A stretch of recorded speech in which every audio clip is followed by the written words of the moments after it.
Yana bir bor assalomu alaykum hurmatli azizlar. Ichkariga ham kirib oldik. Mana Social restorani juda bir ajoyib. Juda bir nima deydi, ko'rib turibsizlar, ko'rsatdik ham.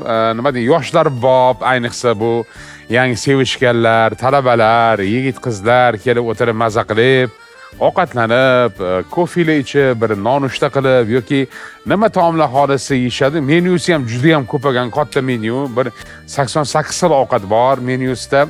Ana shunday restoranlardan biri, mana shu Social restorani juda bir chiroyli, shirin taomlar tayyorlaydi va o'zgacha tarzda ajoyib taomlari bor. Va men hozir ana shu stol atrofiga, mana shu joyiga, mana shu restoranning bosh oshpazi, yoshgina yigit, navqiron yigit, ko'rinishi rus millatiga mansub bo'lgan deb o'yladim, lekin o'zi o'zbek ekan, quyoshda qolib ketgan. Azimjon ukamiz taklif qilamiz. Azimjon, ukajonim.